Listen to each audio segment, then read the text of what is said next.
desde 2006 estoy viviendo ahí, y donde conocí a mi esposa, donde me formé como profesor, ¿sí? No soy teólogo, no soy predicador en el sentido de pastor, ¿sí? Creo que es un título que en algún sentido me pueda quedar grande, pero sí me gusta compartir la palabra, y junto a mi esposa, estos últimos meses, venimos compartiéndola en varias provincias argentinas. Me llevó 2 meses venir hasta acá viajando, y no es porque andaba lento el auto, aunque ya sabes cómo manejo. Y por la gracia de Dios, aunque era todo un deseo de venir, se pudo concretar. Daniel me preguntó de qué me gustaría compartir, y el mensaje anterior que vos me habías mandado, que siempre mandás una matutina, decía: gustad y ved que Dios es bueno. Así que, digo, para saber dónde viene la inspiración, ¿sí? Gracias, Daniel, por las matutinas que mandás todos los días, porque son inspiración, son la verdad una caricia al alma, y le doy gloria a Dios por eso. El tema de hoy tiene que ver con el Salmo, como bien dijo Daniel, y los invito a buscar su Biblia. Y si tienen para anotar, como está haciendo la hermana Gabriela, hay unos que me conocen, saben que no soy de usar un solo pasaje, voy a ir de acá para allá con la Biblia. No se sientan mal si no llegan, ¿sí? Pero como buenos verianos, anoten los pasajes y después ustedes estudienlos en su casa y vean si son así las cosas, ¿verdad? El Salmo 34 es el texto que elegí para el tema de hoy, y que Daniel también le gustó utilizarlo para todo el encuentro. Gustad y ved que es bueno Jehová. Otras versiones dicen que Dios es bueno. Dichoso, Salmos 34, 8. Gustad y ved que es bueno Jehová. Dichoso el hombre que confiará en él. Y antes de que se metan a escuchar mi tema, o lo que Dios puso en mi corazón, la pregunta es: ¿para qué me sirve esto? ¿Sí? ¿Por qué me sirve saber que Dios es bueno? ¿Sí? Que es la gran pregunta que uno se hace cuando la hermana Celina me decía: no, la historia. Yo soy profe de historia, y por lo general hemos tenido docentes que no han sabido expresar bien las cosas, y por eso no nos gustan algunas materias, porque no nos explican para qué sirven las cosas. ¿Sí? ¿Por qué es necesario entender que Dios es bueno? Paréntesis, Romanos capítulo 2, verso 4. No saquen el dedo como hice yo de Salmos 34.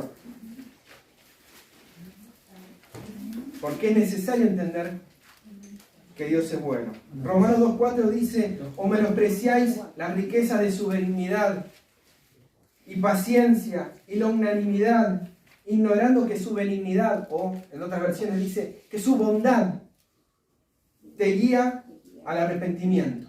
Es la bondad de Dios la que nos guía al arrepentimiento. Así que imagínense cuán importante. Sabemos que el primer paso que tenemos que dar en ese camino a Cristo, en esos pasos para cada día reflejar más a Jesús, es primero el arrepentimiento, la conversión, el bautismo para perdón de los pecados y recibir el Espíritu Santo para santidad. Ese es el camino del cristiano, ¿verdad? Medio resumido, pero es lo que presenta el apóstol Pedro en Hechos 2.38. Y nos dice que su bondad nos guía al arrepentimiento. Así que consideremos que Dios es bueno. ¿Y en qué medida lo presenta David?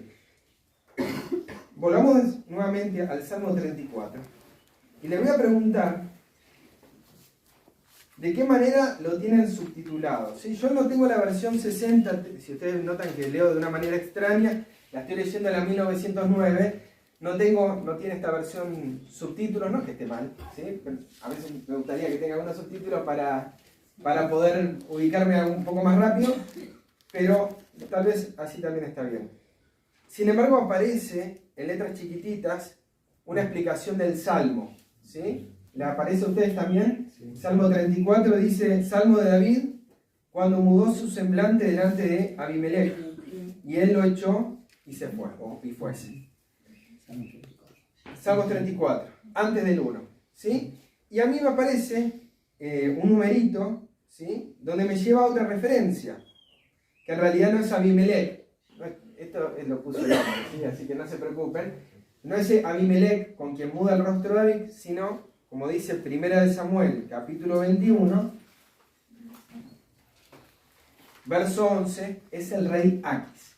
Y la historia cuenta que David venía huyendo de Saúl, ¿sí? Este David fugitivo, un David al que el pueblo estaba clamando como rey, pero aún no era su hora. Y parece ser que, en la historia anterior, él había pasado por el templo, había estado con Abimelech, le había pedido pan para consumir. Jesús repite esa historia para hablar de que cuando pasa por los campos y recoge el trigo, él cita la historia de David, ¿sí? Para que nos ubiquemos un poco de qué estamos hablando. Y después de eso, de que se entera de que estaba viniendo Saúl, huye, verso 10, se fue a Aquis, rey de Gat. Verso 11, de 1 Samuel 21. Y los siervos de Aquis le dijeron, ¿no es este David el rey de la tierra? ¿No es este a quien cantaban en coro diciendo, hirió Saúl sus 1000 y David sus 10.000? ¿No es este el famoso? Verso 12, y David puso en su corazón estas palabras y tuvo gran temor de Aquis, rey de Gat. Verso 13, y mudó su habla delante de ellos. Y fingióse loco, se fingió, no cuerdo, entre sus manos, y escribía en las portadas de las puertas, dejando correr su saliva por su barba. Y dijo Aquis a sus siervos, he aquí, estás viendo un hombre demente, ¿por qué lo habéis traído a mí? Faltadme a mí loco, para que hayáis traído a este. ¿Quisiese el loco delante de mí? ¿Había de venir este a mi casa? Y uno dice, ¿qué tiene que ver esto con el Salmo 34? ¿Sí? Un David que era poderoso, era más poderoso que Saúl, y sin embargo, se mostró loco. Yo voy a citar breves, pero algunos testimonios de la sierva de Dios, de Elena de White, ¿sí? El que lo quiera escuchar y lo quiera tomar, le voy a dar la referencia, y el que no, ¿sí? Lo voy a desarrollar con la Biblia. Pero es para argumentar un poquito mejor este punto. La sierva de Dios dice, en Patriarcas y Profetas, página 644, cometió David su primer error al desconfiar de Dios en Nob, y el segundo al engañar a Aquis. David había revelado nobles rasgos de carácter y su valor moral le habían ganado el favor del pueblo. Pero cuando fue probado, su fe vaciló y aparecieron sus debilidades humanas. Veía en todo hombre un espía, un traidor, un conspirativo, ¿no? Estaba viendo todos son traidores.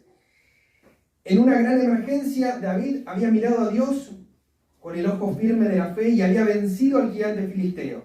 Creía en Dios y salió a la lucha en su nombre. Pero mientras se lo buscaba y perseguía, la perplejidad y la aflicción casi habían ocultado de su vista a su Padre Celestial. No obstante, lo que experimentaba, esta locura de David,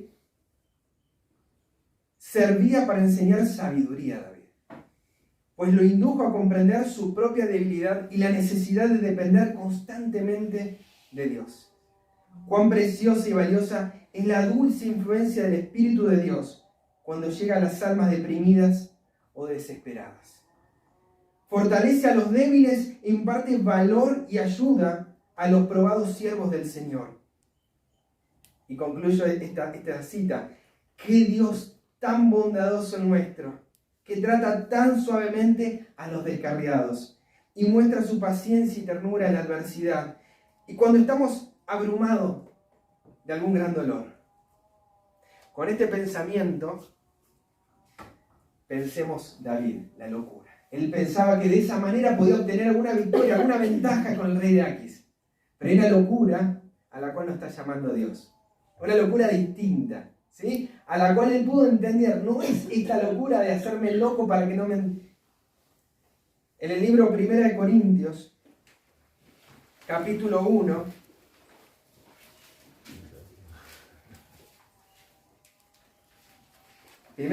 capítulo 1, verso 18, dice, porque la palabra de la cruz es locura a los que se pierden. Mas a los que se salvan, es a saber, a nosotros, es potencia de Dios. Para los demás nos van a ver como locos que estamos hablando de esto, ¿no? Como David, que se hacía loco. Pero para Dios, esto es potencia, es poder de Dios. Dice, verso 19, porque está escrito, destruiré la sabiduría de los sabios y desecharé la inteligencia de los entendidos. Y él dice, ¿Qué es del sabio? ¿Qué es del escriba? ¿Qué es del escudriñador del siglo? ¿No ha enloquecido Dios la sabiduría del mundo? ¿No la volvió como cosa que no tiene nada que ver con lo que está en su palabra? Verso 21, porque por no haber el mundo conocido la sabiduría de Dios, en la sabiduría de Dios, a Dios por sabiduría, agradó a Dios salvar a los creyentes por la locura de la predicación. Verso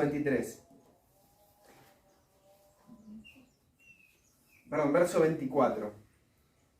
Empero a los llamados así judíos como griegos, Cristo es potencia de Dios y sabiduría de Dios. Porque lo loco de Dios, y está hablando de que Cristo es la sabiduría de Dios, porque lo loco de Dios es más sabio que los hombres, y lo flaco o lo débil de Dios es más fuerte que los hombres.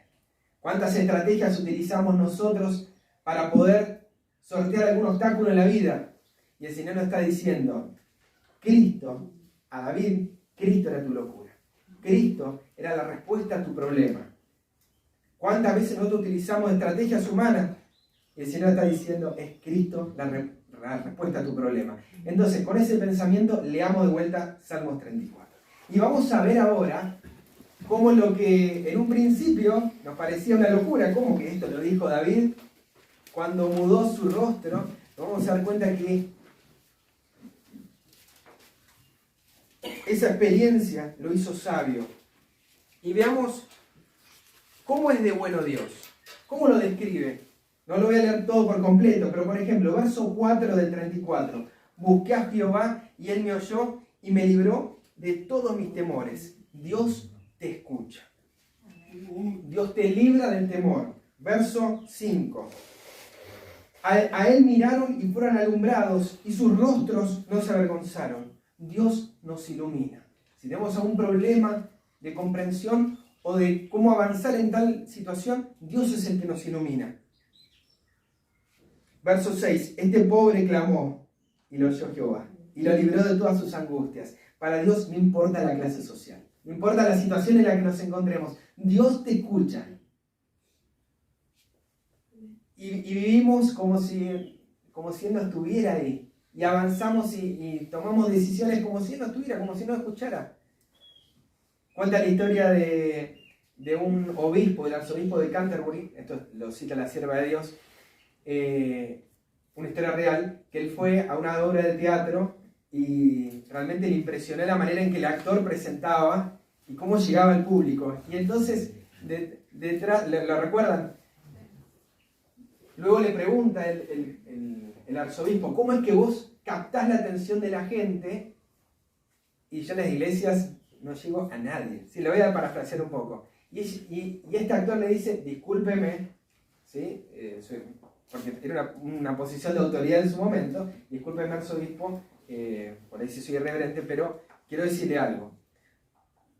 Ustedes hablan de cosas reales, o al revés, nosotros hablamos de cosas irreales como si fueran reales. Y ustedes hablan de cosas reales como si no lo fueran.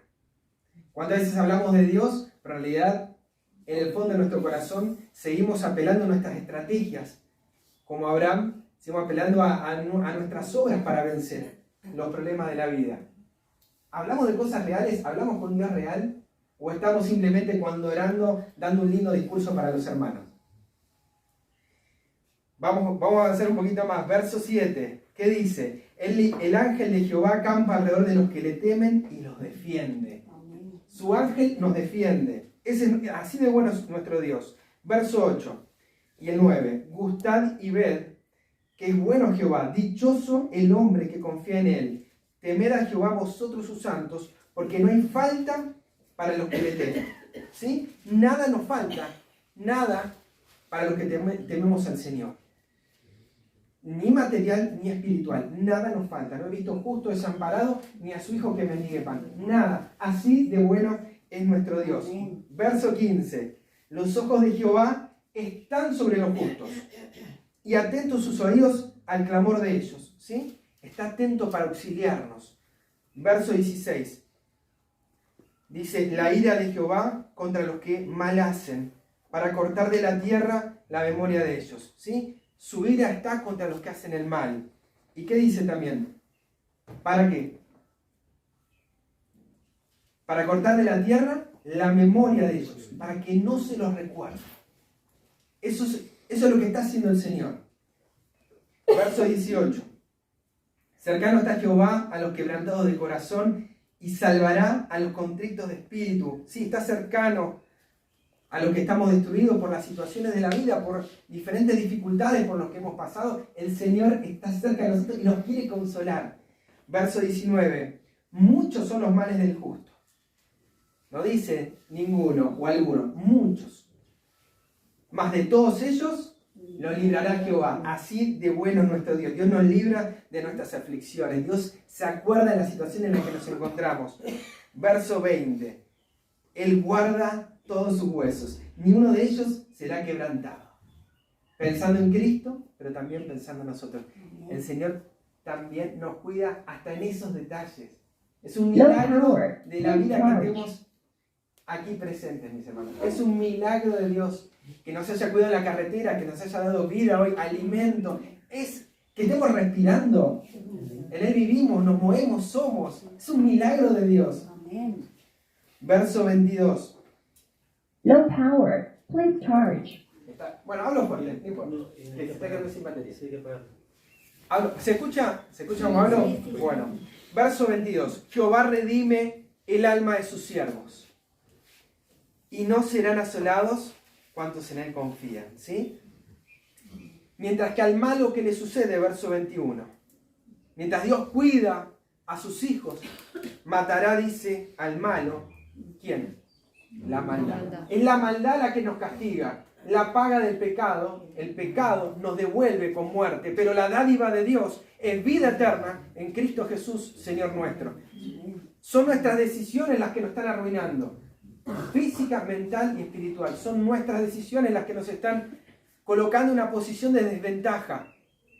Pero es Dios, ese Dios bueno, el que nos quiere sacar de esa situación, nos quiere mover para que la maldad no nos termine destruyendo. Verso 11. Te dicen, me lo salté. No, vamos al 11. Venid, hijos, y oídme. El temor de Jehová os enseñaré. ¿Será que me está enseñando el miedo, Fermín?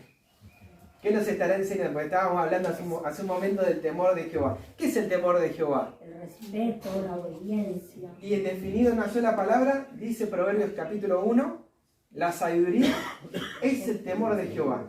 Y leímos 1 Corintios 1:24, hace unos momentos. ¿Quién es la sabiduría de Dios? Es Cristo. Entonces volvamos a leer. Venid, hijos míos, y oídme. El temor de Jehová, o sea, a Cristo les voy a enseñar. ¿Y cómo les enseña a Cristo? ¿Quién es el hombre que desea la vida, que codicia días para ver bien? En otras palabras, esta es la vida eterna. ¿Quién es la vida eterna? Y no es una cuestión de conocimiento teórico abstracto. Nos está presentando algo concreto el Señor. Verso 13. Guarda tu lengua del mal y tus labios de hablar engaño. ¿Cuántas cosas nos evitaríamos? ¿Cuántas veces de tener que arreglar con los hermanos por algún problema, alguna discusión, algún malentendimiento? ¿Cuántos problemas nos evitaríamos? ¿Queremos escuchar la enseñanza de Cristo? Verso 14. Apártate del mal y haz el bien. Busca la paz y síguela. Porque estos son los pensamientos de Dios. En Jeremías, capítulo 29, vamos al libro de Jeremías.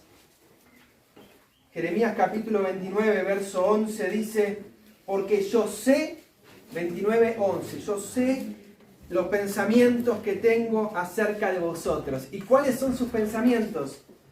Dice Jehová, pensamientos de paz. Pensamientos de paz y no de mal. Dios tiene buenas nuevas para nosotros. Él no nos quiere arruinar. Es la maldad la que nos está matando. Pero Dios no nos quiere arruinar. Sus pensamientos son de paz, son de bien, no son de mal. Para daros, ¿qué cosa? El fin que esperáis. Y entonces dice verso 12 y verso 13, entonces, después de que entendamos cuáles son sus pensamientos, que Dios es bueno, verso 12 dice, entonces me invocaréis, e iréis y oraréis a mí, y yo os oiré. Cuando lo entendamos y le conozcamos, Él ahí nos va a escuchar. Verso 13, y me buscaréis y me hallaréis. ¿Por qué? Porque me buscaréis de todo corazón. Recién ahí cuando le busquemos y le hallemos, recién ahí, porque le buscaremos de todo corazón, mis hermanos. Las promesas de Dios no son como las nuestras, sus pensamientos no son como los nuestros. Nuestras promesas son sí y no, ¿sí? A veces decimos sí, pero después vamos para atrás.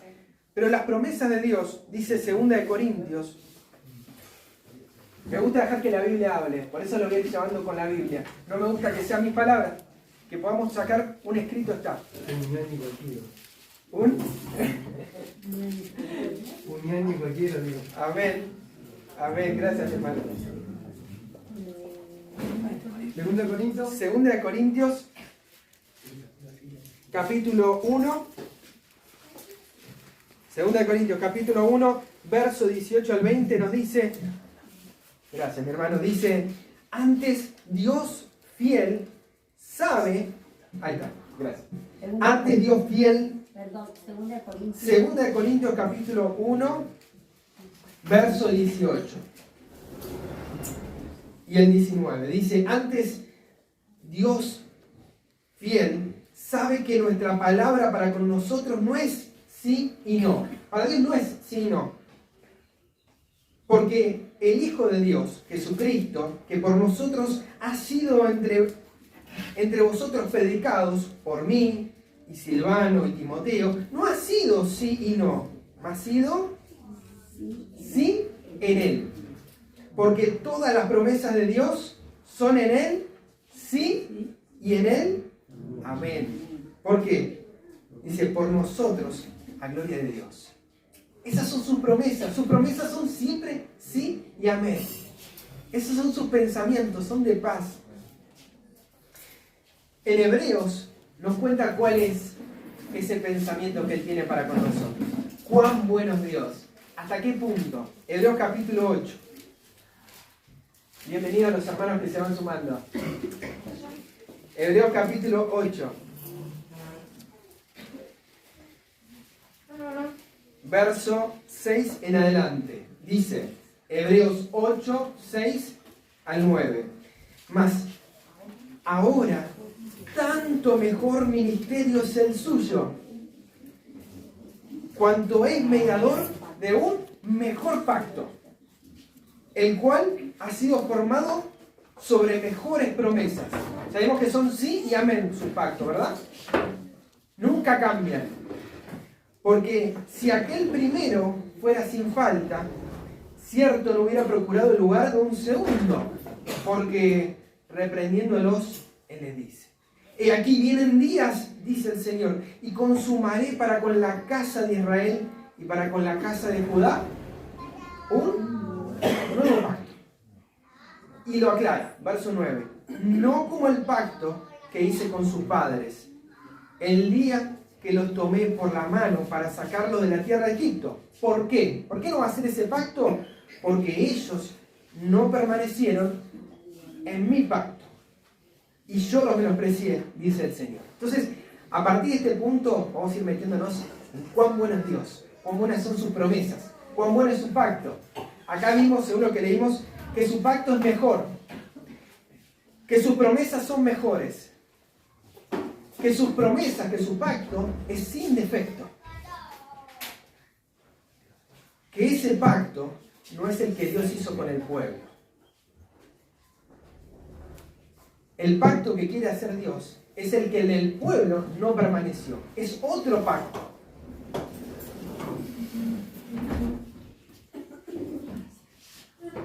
¿Y cuál es el pacto de Dios?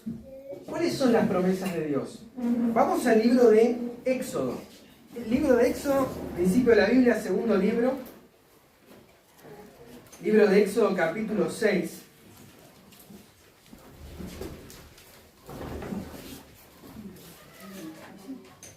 Éxodo capítulo 6, verso 2.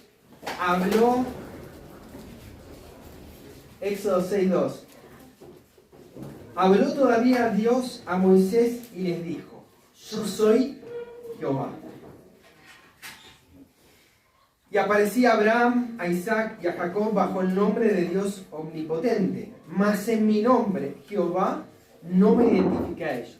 Es una revelación que Dios le da a Moisés, Éxodo 3, que cómo le iba a presentar ante los hebreos. Yo soy el que soy, Jehová. Verso 4. Y también establecí mi pacto con ellos. Gracias. Mi pacto con ellos.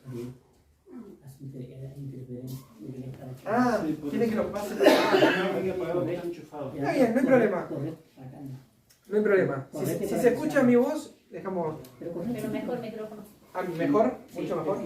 Bueno. Así no de interferencia ahí. Ahí ese cuadro. Ahí está. Ahí está. Ahí se escucha mejor. ¿Será? No, vamos a Ahí. después. Bluetooth mode. Ahí se. Oh, Bluetooth connected. bueno, sigamos. Verso 4. Y también establecí mi pacto con ellos, de darle la tierra de Canaán. Veamos cuál es el pacto. Darle la tierra de Canaán, la tierra en la cual fueron extranjeros y en la cual peregrinaron. 5. A la Biblia, vean la Biblia, a mí no me vean, por favor. Vean la Biblia, así me siguen. Verso 5 de Éxodo 6. Y asimismo yo he oído el gemido de los siervos, de los hijos de Israel, perdón, a quienes hacen servir los egipcios. Y he me acordado de mi pacto, por tanto dirás a los hijos de Israel: yo Jehová, yo os sacaré de debajo de las cargas de Egipto, y os libraré de su servidumbre, y os redimiré con brazo extendido y con juicios grandes, y os tomaré por mi pueblo, y seré vuestro Dios, y vosotros sabréis que yo soy Jehová vuestro Dios, que os saco de debajo de las cargas de Egipto. Y verso 8, y os meteré en la tierra, por la cual alcé mi mano, que la daría a Abraham, a Isaac y a Jacob. Yo os la daré por heredad, yo Jehová. ¿Cuál es el pacto? Meditemos un poco en estos pasajes. ¿Cuál es el pacto que Dios tenía con su pueblo? Primero, que Dios le daría la tierra. 1. 2. Que lo iba a sacar de la servidumbre, lo iba a sacar de las tareas pesadas. Dios lo iba a hacer. 3. Dios lo libraría de la esclavitud, de la servidumbre. Dios lo iba a hacer. 4.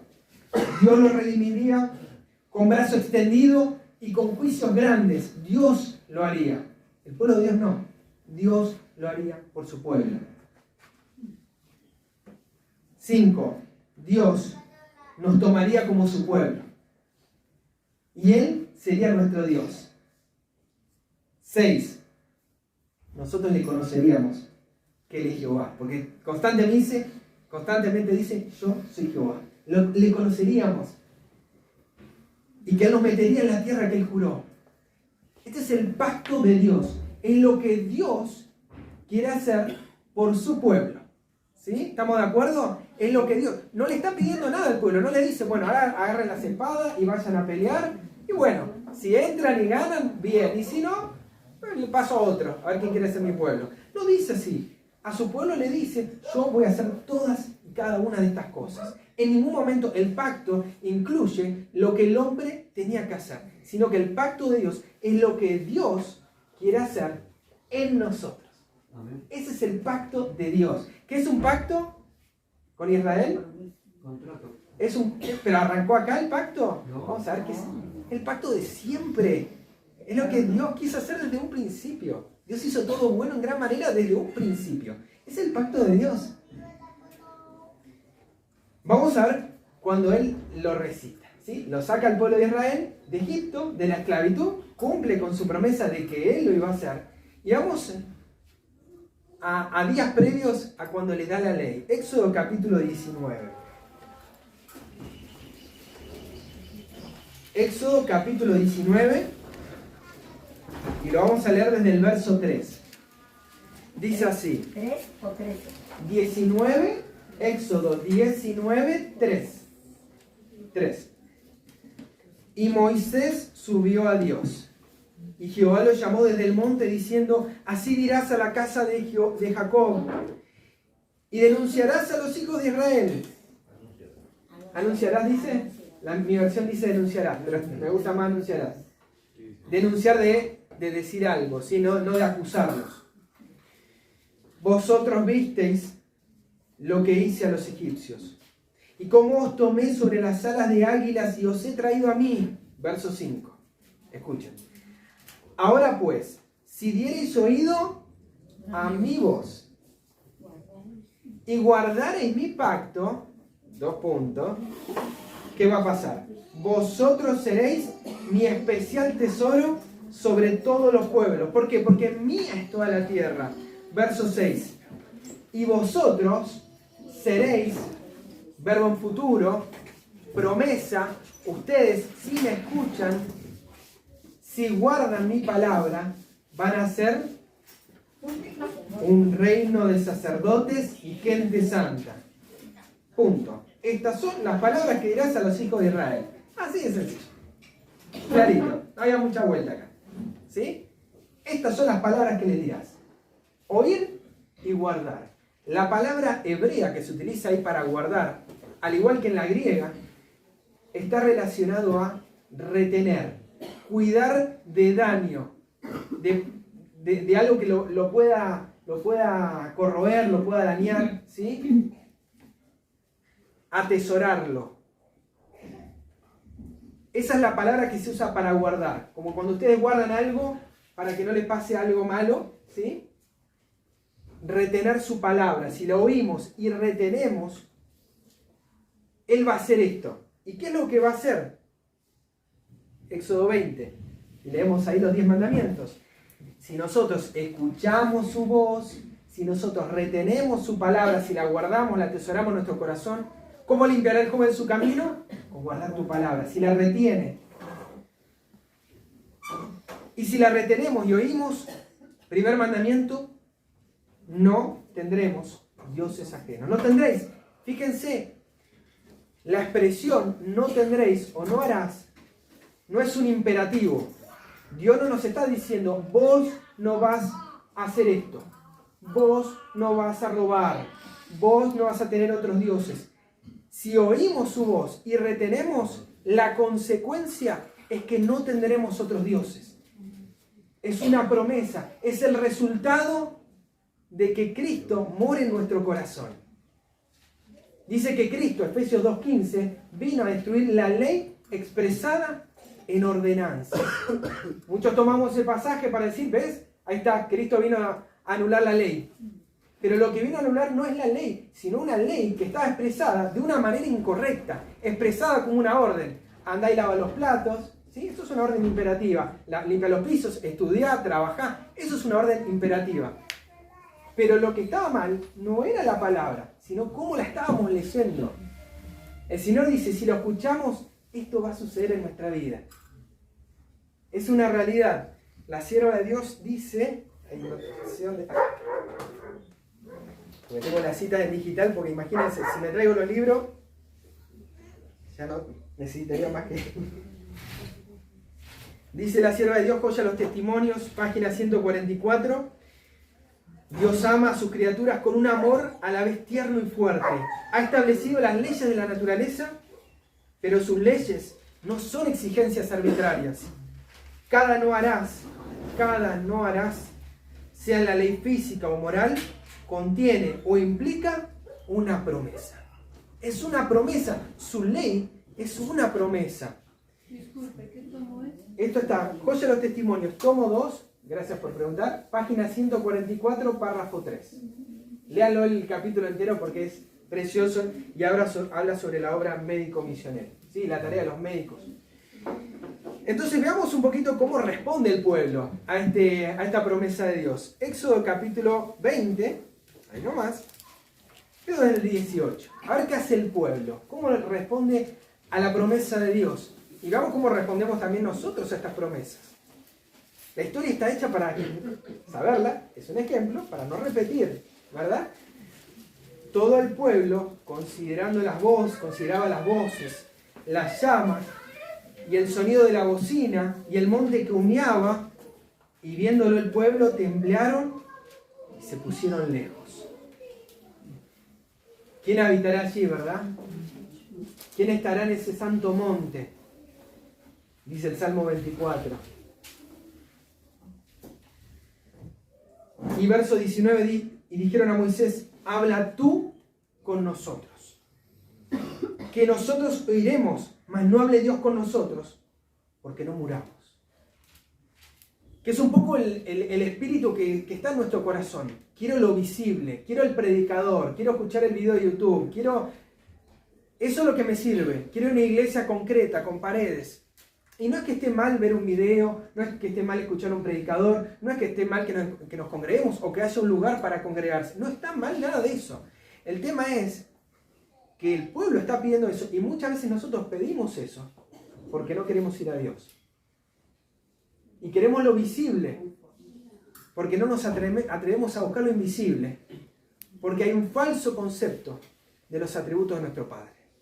Dios es bueno siempre. Salmo 107.1 dice que sus misericordias son para siempre, ¿verdad? No para un momento, no es que es ciclotímico, es para siempre, no es un Dios bipolar, siempre es bueno. Sin embargo, el pueblo vio todo eso y dijo, esto nos va a matar, nos va a tirar un rayo como Zeus, nos va a tirar un rayo y nos va a destruir. Y entonces le dijeron a Moisés, habla vos, porque si Dios nos habla, nos destruye, nos mata. ¿Quién es este Dios con el que nos estamos acercando?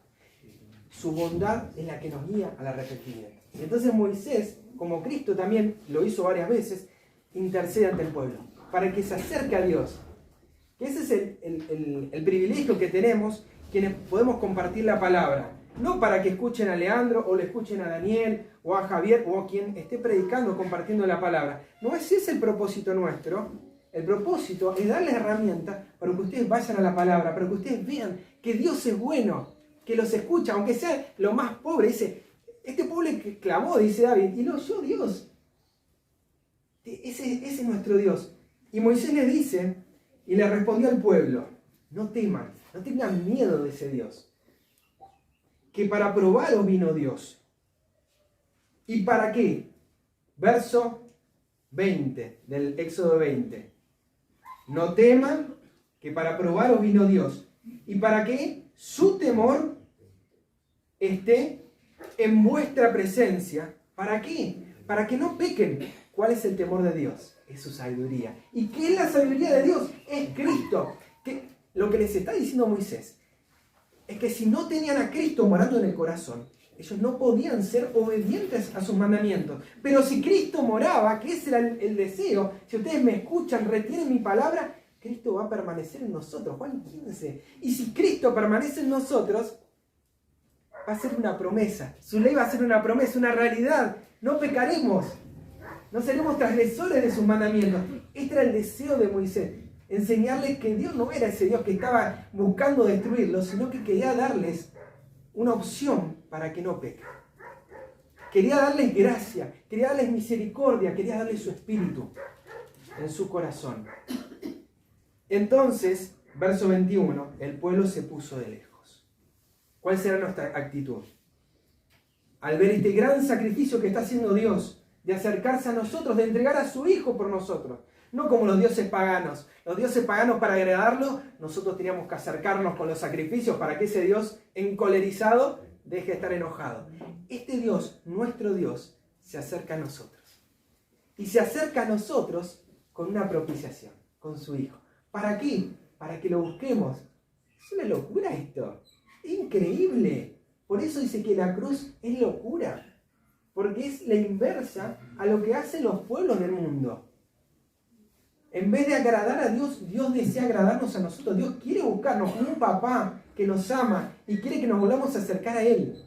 Por eso la cruz es locura. ¿Y qué hizo el pueblo? Eso maravilloso lo consideró como algo temible, como algo peligroso. Y Moisés se llegó a la oscuridad en la cual estaba Dios.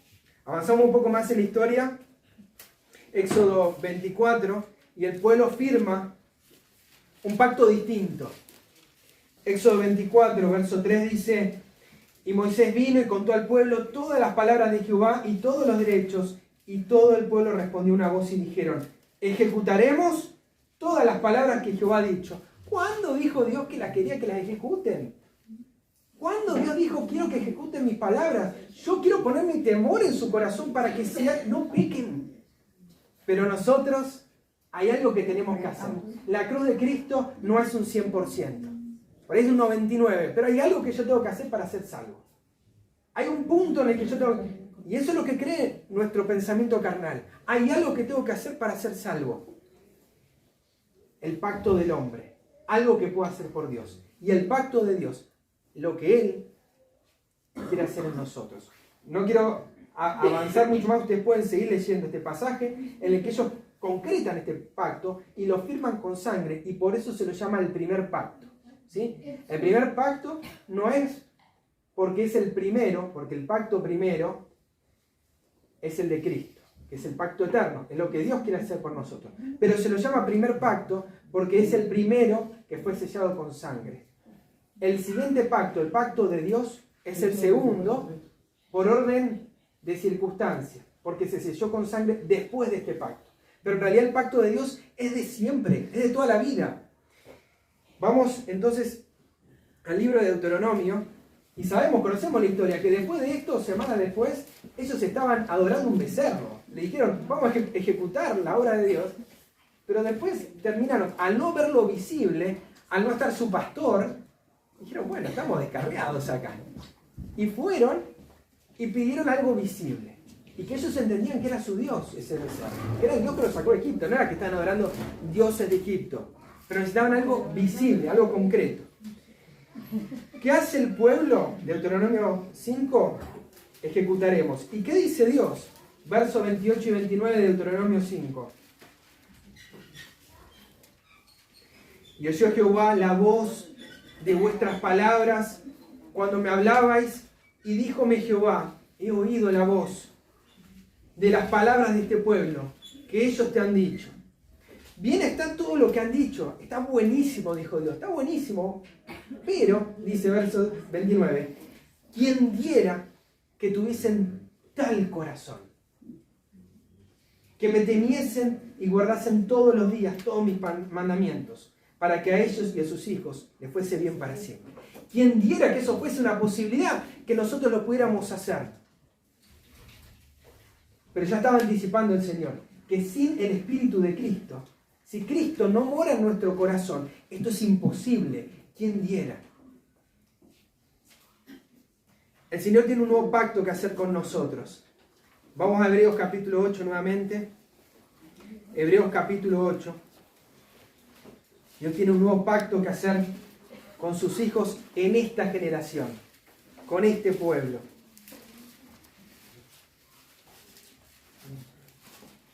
Dice el verso 8, porque reprendiéndoles les dice: he aquí, vienen días, dice el Señor, y consumaré para con la casa de Israel y para con la casa de Judá un nuevo pacto. No como el pacto que hice con sus padres el día que los tomé por la mano para sacarlos de la tierra de Egipto. Porque ellos no permanecieron en mi pacto. Ellos no permanecieron en mí. Él hizo un pacto con ellos. ¿Cuál es el pacto de ellos? Ellos iban a ejecutar. Bueno, yo hago un pacto. Qué bueno que esté ese pacto. Yo hago ese pacto con ustedes. Pero dice, voy a hacer otro. Porque ellos no permanecieron en el mío. El de oír y retener su palabra. Es el pacto. Verso 10. Por lo cual, este es el pacto que ordenaré a la casa de Israel. ¿Y cuál es el pacto? Después de aquellos días, dice el Señor, daré mis leyes en... El mío dice en el alma, en el corazón, en la mente de ellos. Y sobre el corazón de ellos las escribiré. Y seré ellos por Dios, y ellos me serán a mí por pueblo. Verso 11. Y ninguno enseñará a su prójimo. Y mi propósito no es acá enseñarles, es presentar lo que está en la palabra, que ustedes puedan tener herramientas y buscar qué dice la Escritura sobre esto.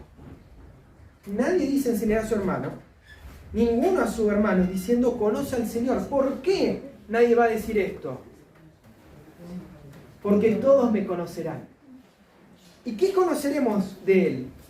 ¿Qué va a conocer desde el mayor hasta el menor? ¿Qué es lo que conoceremos de Él para que nadie le va a enseñar al otro? Verso 12. Porque seré propicio a sus injusticias. Y de sus pecados y de sus iniquidades no me acordaré más. ¿Qué enseñaremos? Que Dios es bueno, que Dios es misericordioso. Es eso lo que nos está presentando en la Escritura. Es eso, tan sencillo, tan simple. Dios quiere grabar en este nuevo pacto su ley en nuestro corazón. Dios quiere ser nuestro Dios y que nosotros seamos su pueblo. Dice que todos lo conoceremos. ¿Y qué cosa conoceremos? Que Él es misericordioso, que Él es perdonador, que perdona nuestros pecados, que perdona nuestras injusticias, nuestras iniquidades, y que provee de gracia. ¿Para qué? Para grabar su ley en nuestro corazón. Y así andar en ellos. Ese es el plan de Dios. Esos son sus pensamientos, que son de bien. Dios es bueno siempre. Y quiero finalizar con dos pasajes. Uno que está en Mateo capítulo 7, verso 11.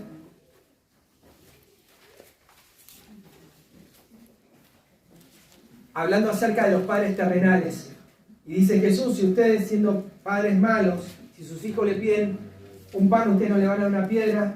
Y si le piden un huevo, no le van a dar una serpiente. Verso 11 dice, pues si vosotros siendo malos sabéis dar buenas dádivas a vuestros hijos, ¿cuánto más vuestro Padre que está en los cielos dará buenas cosas a los que le piden?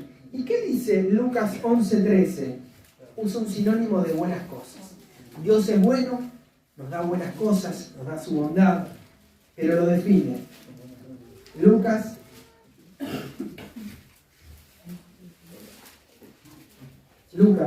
capítulo 11, verso 13. Verso 13. Lucas 11, 13. Pues si vosotros siendo malos sabéis dar buenas dádivas a vuestros hijos, ¿cuánto más vuestro Padre Celestial dará qué cosa?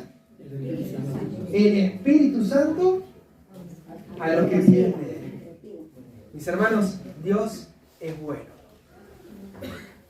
Y nos llama David a gozarnos en Él. De que Él es así. Y de que Él así lo desea. Y si nosotros, siendo malos, damos cosas buenas, ¿cuánto más nuestro Padre? De este tema me gustaría compartir a la tarde, acerca de la promesa del Espíritu Santo. Cada vez que nos reunimos es una oportunidad preciosa que Dios tiene para hacer descender su Santo Espíritu. Y la gran pregunta que me gustaría hacerles en el próximo tema es ¿desde cuándo está disponible? Nuestro Padre está ahí deseoso de dárnoslo. ¿Desde cuándo? ¿Podemos pedirlo hoy? ¿Será que hoy es el momento? Bueno, que Dios los bendiga. Hasta acá el tema y el deseo es seguir aprendiendo de nuestro Dios.